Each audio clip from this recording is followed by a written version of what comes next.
Hello guys, তোমার সবাই কেমন আছো? সবাই ভালো আছে। আর আজকে চলে আসলাম নতুন একটা ব্লগ নিয়ে।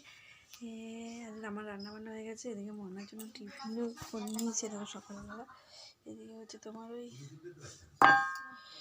কী বলে এটা, ডিমের পোচ বানিয়েছে আর আমার জন্য ডিমের সিদ্ধ জানিয়েছে।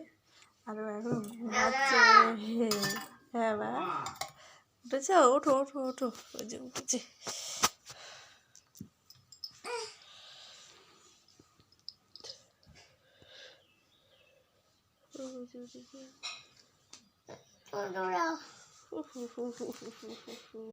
টেবিলের উপরে উঠে রয়েছে। ভগবান, ওর বুদ্ধি কম হবে। দেখো চেয়ার দিয়ে টেবিলের উপরে বসে কেক খায়।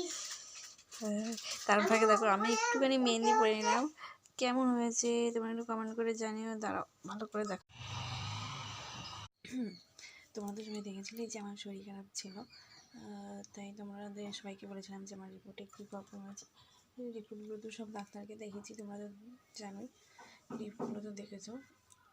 রিপোর্টে সেরকম কোনো প্রবলেম হয়নি, রক্ত রিপোর্টে কোনো প্রবলেম পাওয়া যায়নি। তোমার হচ্ছে গিয়ে কী বলে, ফটোতেও কোনো রিপোর্ট পাওয়া যায়নি, ঠিক আছে। এটা সামান্য একটু মেন্সের প্রবলেমের জন্য হয়েছে নাকি বললো।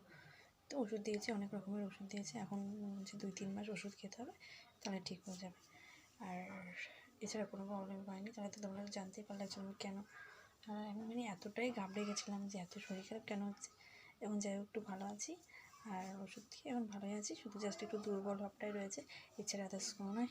আর তোমরা প্লিজ আমার চ্যানেলটা একটু সাবস্ক্রাইব করো। কেউ কিন্তু আমার চ্যানেলে সাবস্ক্রাইবই করছো না। প্লিজ আমার চ্যানেলটা একটু সাবস্ক্রাইব করো, আমার পাশে থেকো। আর হচ্ছে যা আমার ভিডিওটা নতুন, প্লিজ আমার চ্যানেলটাকে সাবস্ক্রাইব করে দিও। আর লাইক কমেন্ট শেয়ার করতে পারো না। টাটা, আবার দেখো তোমার সাথে নেক্সট ভিডিও।